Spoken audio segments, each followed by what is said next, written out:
Good day, it's June 3rd, 2023. A last-minute deal between the White House and the Republican conference in the U.S. House of Representatives has been reached, averting a disastrous loan default scenario whose effect worldwide would have been devastating to the global economy. I'm Esmeralda Padilla-Gould. Welcome to The Pulse. And I'm Sam Buban. Republican House Speaker Kevin McCarthy and President Joe Biden was able to reach a compromise in the debt ceiling negotiations.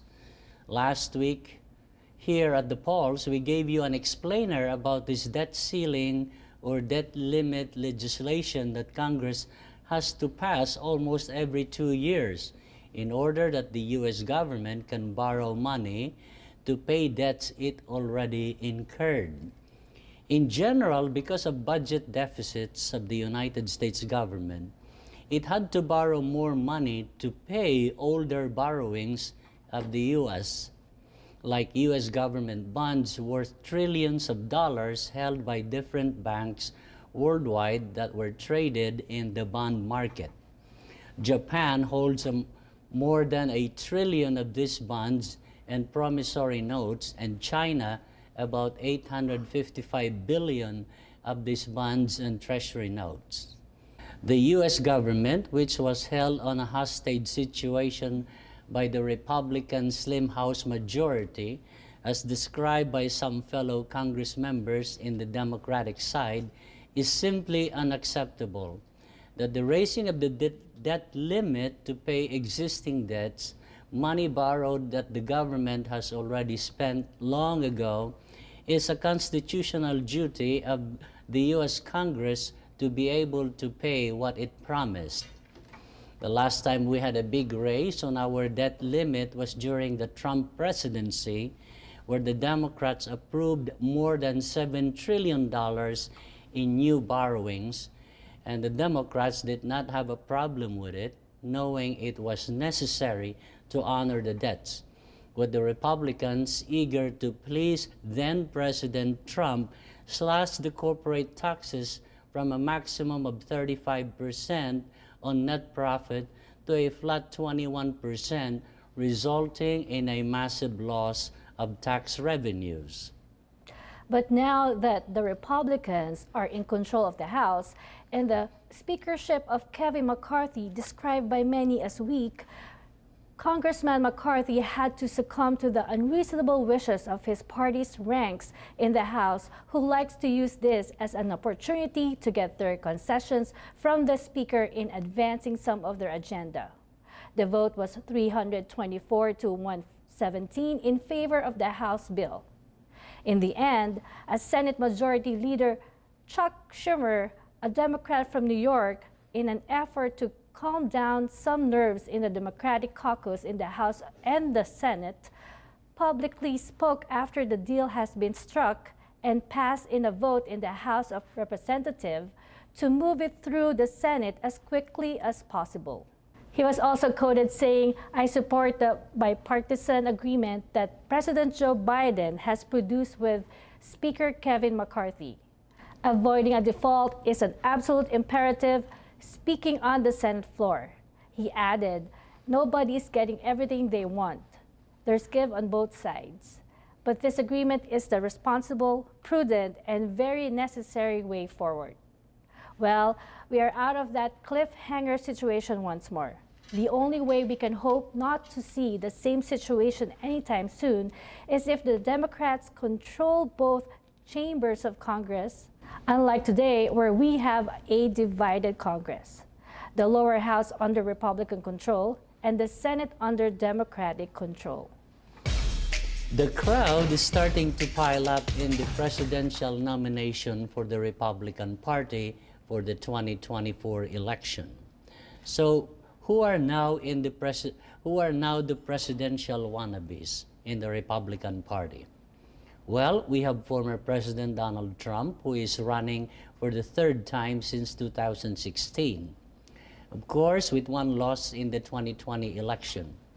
As of yesterday, the growing list now includes Nikki Haley, a former governor of South Carolina, an ambassador during the Trump presidency, and Vivek Ramaswamy, a young entrepreneur, tech and finance CEO. We have Asa Hutchinson, former governor of Arkansas, Tim Scott, the black incumbent U.S. Senator from South Carolina, Governor Ron DeSantis of Florida, and former New Jersey Governor Chris Christie. So far, we have 7 contenders in the race, and is only expected to grow in the next 2 weeks.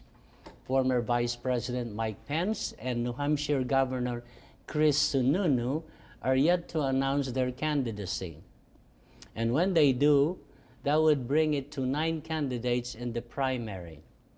It's like 2016 over again, where the list started out with 14 presidential aspirants and ended with Trump getting nominated. But will this finish with Trump over again? Some political pundits are telling the ifs and buts. One of the ifs is if Trump does not go to prison or get a federal criminal conviction and sentence, which would disqualify him from running. CNN reported that the team of Special Counsel Jack Smith has evidence which revealed that Donald Trump knew he was holding top-secret documents illegally after leaving the White House when he was no longer a president. CNN reported that the 2 people in the special prosecutor's office investigating the Trump's Mar-a-Lago classified documents told CNN that investigators have in their possession a tape which shows Trump knew his possession of the document after he left office was illegal, that he was discussing with other people that he was in possession of the top secret document about Iran, but just can't show it to them because they were classified top secret. What is being reported, if true, means that another of Trump's defenses in this case has been taken down. According to some lawyers who were asked about this in several mainstream media, that the tape will be evidence that he knew of the wrongdoing, and yet he tried his every effort not to return them, and even deceived his own attorneys into lying that there are no more documents in his possession. It has always been hard for his lawyers to defend him, because if a client does not tell his attorney the truth and also can keep his client's mouth shut, the client's just giving a confirmation of the evidence to the prosecution. It is like a public confession. For example, according to lawyers is, yes, I had those documents, but I already declassified them just by thinking about it. But the truth is, there is a lengthy process that is followed to declassify a top secret documents, even a single document. We are going to take a commercial break. Please stay with us.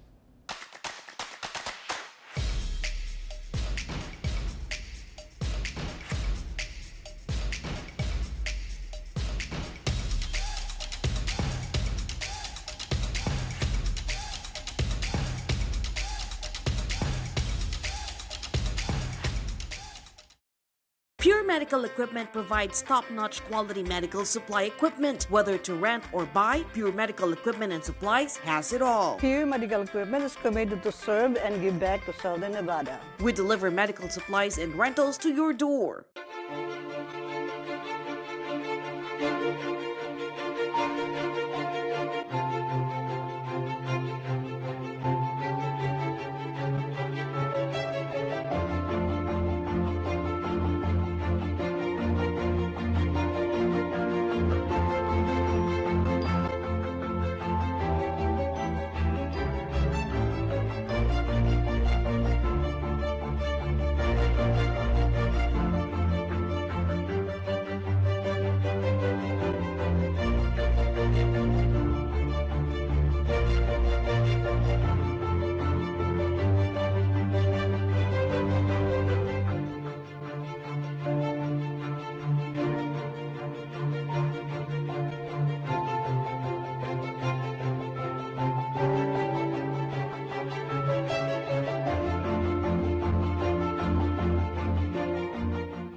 Welcome back to The Pulse. In the Central African country of Uganda, the country's legislature has passed a law that had just been signed by its president, Yoweri Museveni, imposing yet a harsh penalty against the LGBTQ. The vague language of the law, according to some legal scholars, allows a death penalty to commit what is described in their law as aggravated homosexuality. Under the same law, even an attempt to practice homosexuality is punishable up to life in prison. According to reporting by NBC News, the law invited condemnation from many Western countries, and Uganda may face sanctions from countries including financial aid to these African countries. Homosexual relations with the same gender and transmission of communicable disease like HIV or AIDS is now punishable by 20 years. Having homosexual relations with a minor is described under this law as aggravated homosexuality. This recent assault on the rights of the LGBTQ in Uganda is an upgrade for harsher penalty for homosexuality. Homosexuality is already illegal in more than 30 other African countries. U.S. President Joe Biden called the move a tragic violation of human rights and said Washington will evaluate all aspects of the law in its engagement with Uganda.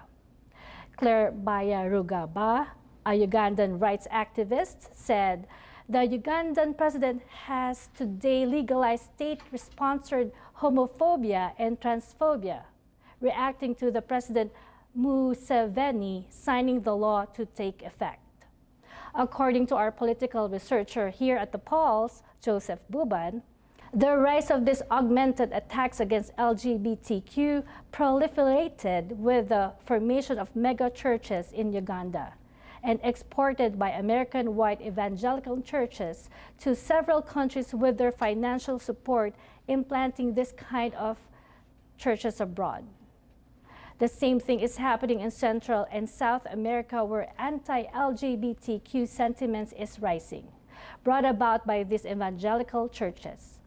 The same anti-LGBTQ in the U.S. coming from these evangelical churches in Florida and the rest of the so-called Bible Belt states, that these anti-LGBTQ sentiments being preached in pulpits is part of the gospel of hate and not the gospel of love that Jesus Christ preached. While other Muslim countries like Malaysia, Indonesia, and even Singapore made some strides to accommodate some rights for the LGBTQ to cope up with the international communities. Countries that are going for the reverse and regression of rights are countries where the American mega churches of these white evangelical gospels are proliferating. The bottom line, this hate is exported by white evangelical pastors, according to our political researcher. French President Emmanuel Macron this week called on the West to offer a tangible and credible security guarantees for Ukraine as it battles Russia's invasion. He said this while speaking in Bratislava, the capital of Slovakia, at a NATO conference. In a reporting by the Associated Free Press, AFP, Macron stressed that Ukraine is today protecting Europe from Russia and that it is why it is the West's best interest that Kiev have security assurances from NATO. Macron gave that reason to explain why he is in favor of tangible guarantees for Ukraine, subject to talks with other NATO members in the coming weeks. He said NATO members could provide these assurances for the time being as Ukraine wants to join NATO. So what is he referring as tangible securities? He didn't explain, but my thought on tangible securities in war is money, weapons like tanks, anti-air defense missiles, or air defense system against Russian attacks. That I can say is tangible securities. In the province of Mindoro in the Philippines, a radio broadcaster, 50-year-old Crescenciano Bundukin, was gunned down and killed by motorcycle-riding assassins in Calapan City, the provincial capital, on Wednesday this week. Bundukin is counted as the third journalist murdered in the Philippines since Bongbong Marcos became the country's president. The Philippines is listed among the top 10 of most killed journalists around the world by World Association of Journalists. Bundukin hosted a radio program on the radio station 101.7 FM DWXR, according to station manager Jester Joaquin, who described the deceased broadcaster as a hard hitter on local issues. That Bundukin was outspoken about the recent oil spill incident in the province and about illegal gambling in the province. In a report from ABS-CBN, police investigators have now identified persons of interest and are looking for the possible suspect in the killing. The Philippines has a long history of political violence against journalists, making it one of the most dangerous places to practice this profession. Let's take a commercial break. Please stick around.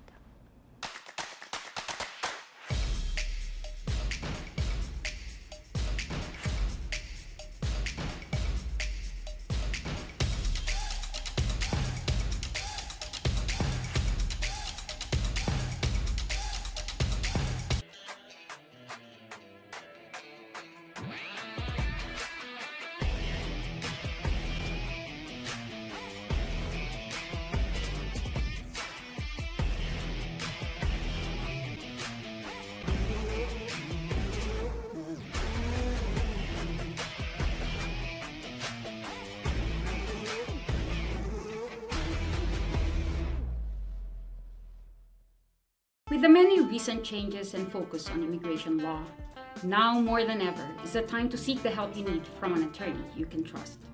As an immigrant myself, I know the many difficulties and hardships involved in immigrating to this great country.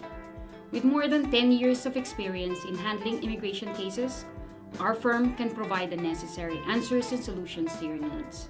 Call Calderon Law today so we can work together to help you get the peace of mind you and your loved ones deserve. Pure Medical Equipment provides top-notch quality medical supply equipment. Whether to rent or buy, Pure Medical Equipment and Supplies has it all. Pure Medical Equipment is committed to serve and give back to Southern Nevada. We deliver medical supplies and rentals to your door.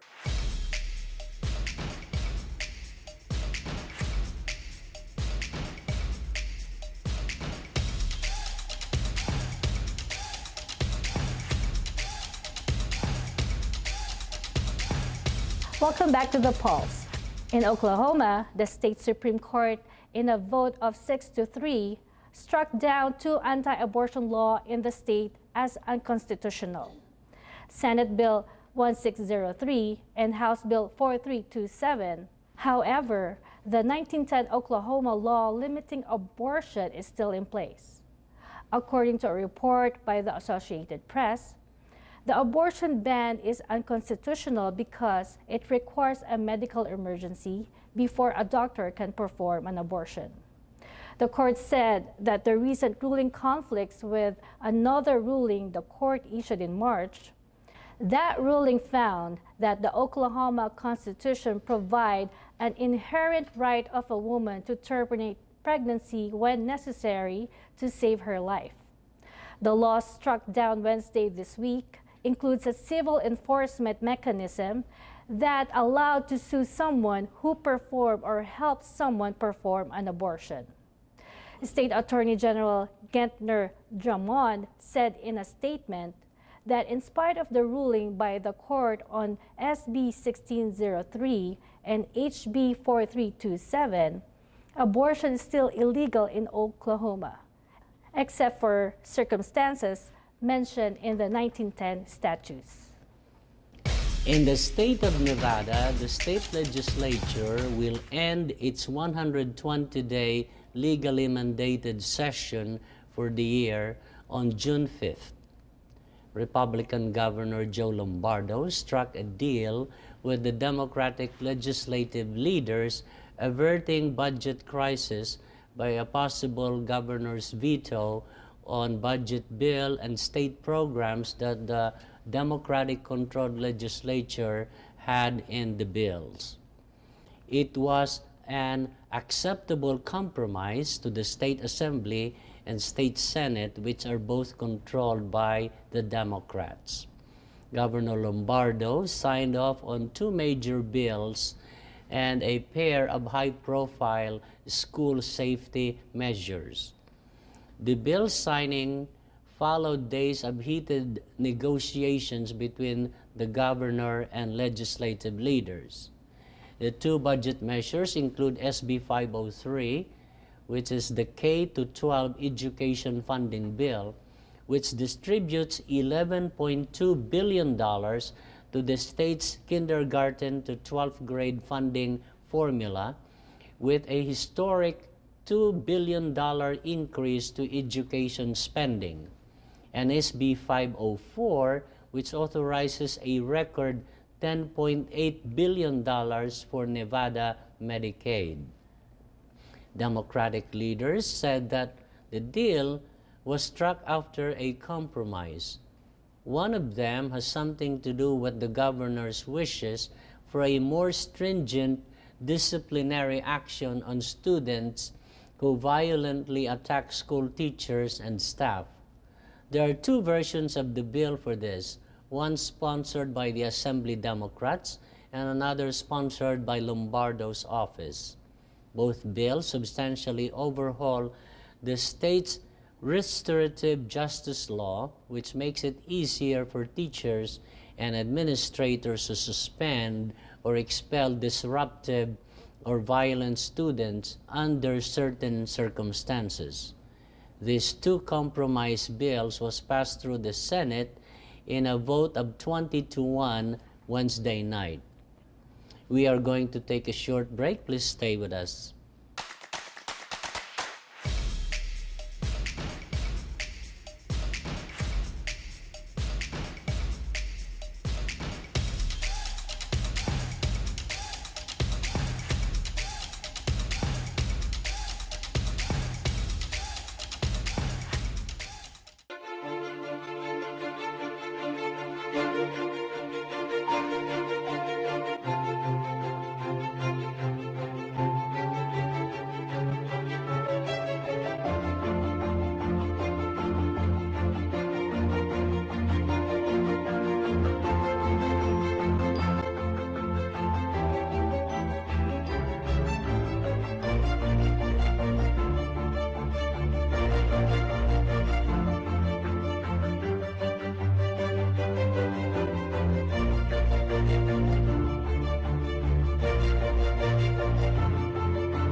With the many recent changes and focus on immigration law, now more than ever is the time to seek the help you need from an attorney you can trust.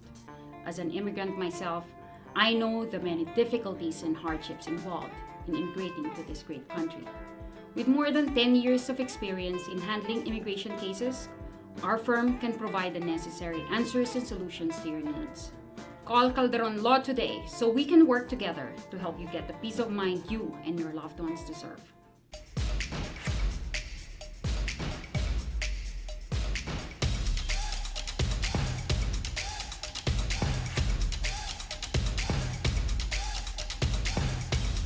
The military advisor for Alabama U.S. Senator Tommy Tuberville, a Republican, has resigned. Morgan Murphy, the senator's national security advisor, has told the online magazine Politico that he has resigned after the Washington Post has depicted him as taking credit for the blockade in the Senate of military promotions and nominations being done by the senator. Tuberville, who sits in the Senate Armed Services Committee, has upset fellow senators in both parties for his blockade of military promotions and post nominations. Tuberville, who was elected with the backing of conservative voters and campaign supporters, is objecting the military travel policy for abortions among members of the military. Some commentaries on this from national security analysts is that these delays in promotions and posting is hampering our military readiness and pose as a danger to national security. Why is this a subject? Seem to be the only important talking points to Republicans, which more than half of the country disagree with them. I don't know. It seems like they continue to dig their feet on the ground on an issue that has proven to be the biggest reason they performed badly in the 2022 election. They just continue their war against women in this country. As one describes them, they continue to pound nails into their political coffin. But it's up to them. They can't seem to think and talk on policy issues and what matters most for this country or their districts. We are out of time. Until next time here at The Pulse, I'm Esmeralda Padilla-Gould. Thank you for watching. And I'm Sam Buban. God bless your week.